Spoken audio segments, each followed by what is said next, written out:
Hola a todos. En el día de hoy estaremos hablando acerca del modelo neuropsicológico y los aspectos que este conlleva.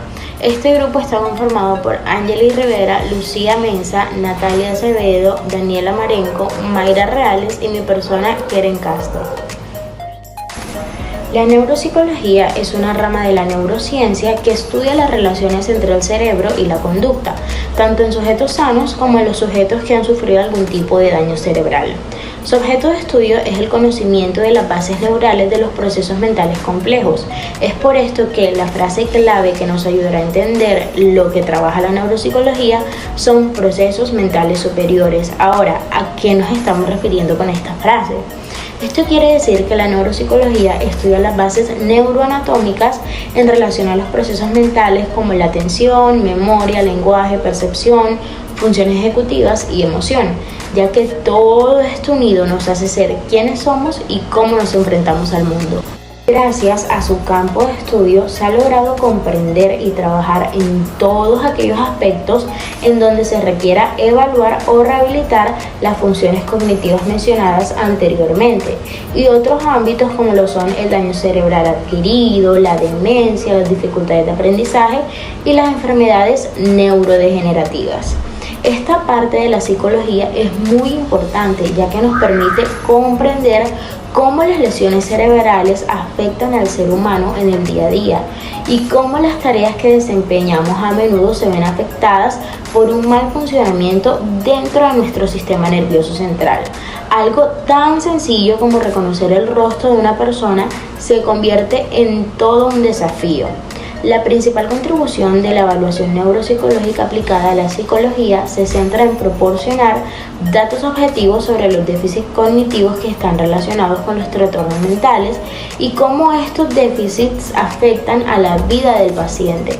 Así, las pruebas neuropsicológicas han servido para intentar establecer las bases cerebrales de los diferentes trastornos psicopatológicos. Hola, buenas noches, mi nombre es Daniela Marenco y a continuación les voy a explicar cómo el modelo neuropsicológico concibe al hombre enfermo.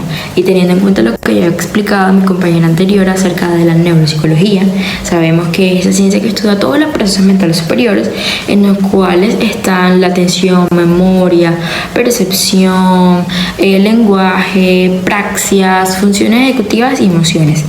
Sabemos que todo esto nos ayuda a enfrentar de una manera adecuada al mundo y también, sobre todo, interpretarla.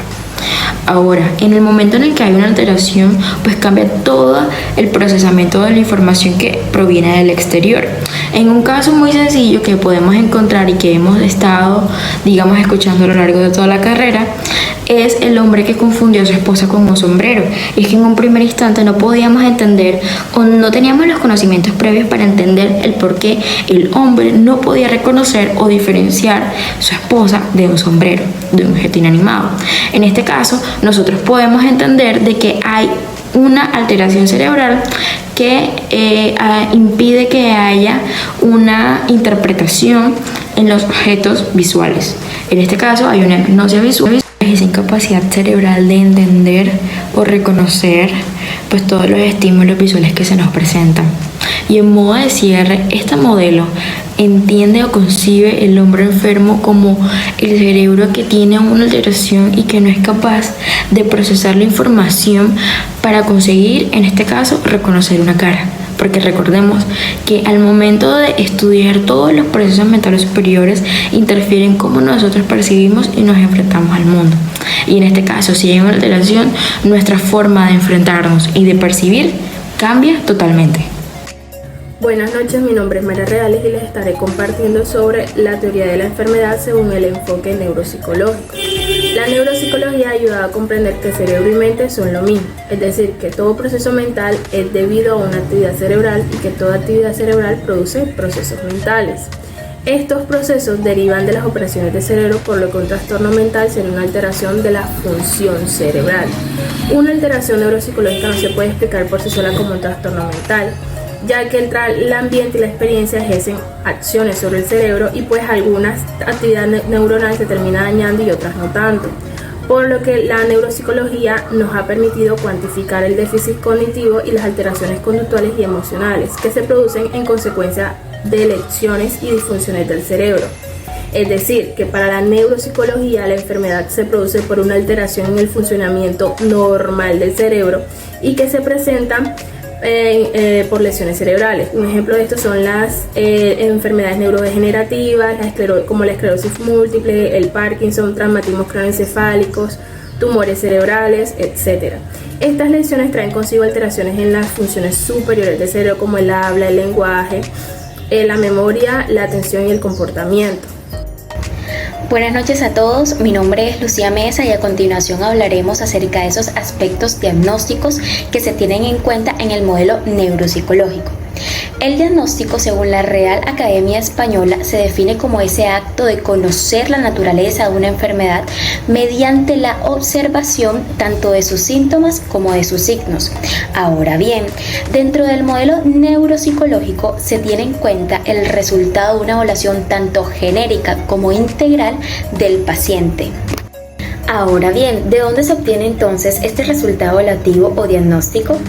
En un primer lugar, se obtiene de las entrevistas e historia clínica inicial del paciente.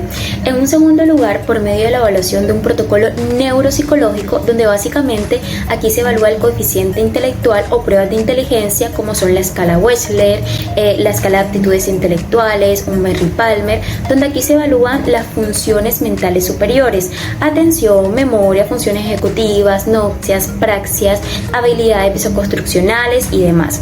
En un tercer lugar, se obtiene del protocolo de evaluación emocional. Aquí se aplican pruebas para determinar riesgos ansiosos, depresivos, creencias irracionales, pensamientos intrusivos, que van a dar una respuesta a este mundo afectivo del paciente. Y en un cuarto lugar, se obtiene de este protocolo de evaluación comportamental, donde por ejemplo en población infantil y adolescente se aplica el inventario de personalidad PAI, y en población adulta se aplica por ejemplo el MPI, donde estas escalas clínicas y adaptativas van a dar un resultado clínicamente significativo o en riesgo de convertirse en una patología. Una vez de todos estos datos, de los resultados de estas pruebas, de las entrevistas, de la observación del profesional, de los datos suministrados por los familiares, de la conducta del paciente, entonces se integran según los resultados o criterios del DSM-5 o lo que arroja por lo menos el CIE-10 para así poder determinar un diagnóstico. Mi nombre es Natalia Acevedo y les voy a hablar sobre el tratamiento dentro del modelo neuropsicológico. Recordemos que este modelo se encuentra orientado a pacientes con alteraciones a nivel cognitivo, comportamental y emocional. Por ende, se hace uso de tres diversas herramientas como son la rehabilitación, estimulación y compensación, según las necesidades que pueda llegar a presentar el paciente. Asimismo, se busca el mayor procesamiento de información, la mayor funcionalidad y adaptabilidad en las diversas áreas de la vida del sujeto. Dentro de este proceso y dentro de este tratamiento se encuentran 4 fases o etapas diferentes. La primera, evaluación. La segunda, definición y planeación de objetivos y tratamiento. La tercera, rehabilitación. Y la cuarta, generalización. El primer paso dentro del tratamiento neuropsicológico es la evaluación. En este se busca describir y cuantificar de forma exhaustiva y minuciosa las diversas alteraciones presentes dentro del sujeto. Asimismo, se hace uso en un análisis neuropsicológico que nos ayuda a conocer cuáles son las funciones que se encuentran y no se encuentran alteradas, ya que esto nos ayudará dentro del segundo paso en la obtención de objetivos. Asimismo, se hace uso de diversas pruebas y test diagnósticos que nos pueden ayudar en la creación del mismo plan de tratamiento. Asimismo, no se tiene en cuenta solamente al paciente, también se tiene en cuenta a su familia y su red de apoyo. El segundo paso a seguir es la definición de objetivos y el plan de intervención. En este se tiene en cuenta cuáles son las habilidades que no se encuentran comprometidas, ya que estas nos ayudarán de forma de apoyo dentro de nuestro plan. Asimismo, gracias a la evaluación y análisis realizado con anterioridad, podemos empezar a trazar objetivos a corto, mediano y largo plazo, buscando una mayor funcionalidad y adaptabilidad en diversas áreas de la vida del sujeto. Asimismo, recordemos que este plan es completamente personalizado e individualizado a las necesidades que pueda llegar a presentar. Y así hemos llegado a nuestra tercera fase, que es la rehabilitación neuropsicológica, en la cual consta de aplicar lo que son las técnicas y los procedimientos para rehabilitar a nuestro paciente. Esta fase puede venir acompañada ya sea de la restauración, de la compensación o de la optimización. Respecto a la restauración de las funciones dañadas, esta teoría postula que pueden ser rehabilitadas las funciones cognitivas a través de la estimulación. Es por esto que se ayudan de tareas o funciones o ejercicios repetitivos con el fin de reconectar los circuitos cerebrales y así recuperar esa función que había estado alterada. Respecto a la compensación de las funciones dañadas, esta parte del principio de que los mecanismos o los procesos cognitivos pueden ser apenas recuperados, y es por esto que tienen estrategias o ayudas externas para así no utilizar o no tener que forzar esa parte cognitiva que está alterada. Y respecto a la optimización de las funciones cerebrales, esta postula que los procesos cognitivos no suelen dañarse por completo, y es por esto que como estrategia buscan desarrollar esos circuitos cerebrales que no han sido dañados y así garantizar el funcionamiento. Así llegamos a nuestra cuarta fase, que es la generalización de resultados, en la cual consiste en la capacidad que tiene el paciente para hacer práctico en su día a día lo aprendido en el proceso de rehabilitación. Y para potenciar este proceso de rehabilitación o de generalización hay que tener en cuenta los siguientes aspectos. Primero, tratar de identificar los reforzadores en el ambiente natural del paciente. Segundo, utilizar mediante la rehabilitación materiales o situaciones que hagan parte de su vida cotidiana. Tercero, emplear numerosos ejemplos durante la rehabilitación y la adquisición de la habilidad en cuestión. Cuarto, incluir en el plan de rehabilitación tareas encaminadas en favorecer la generalización de este proceso. Último, hacer un seguimiento que evalúe la generalización obtenida en este proceso.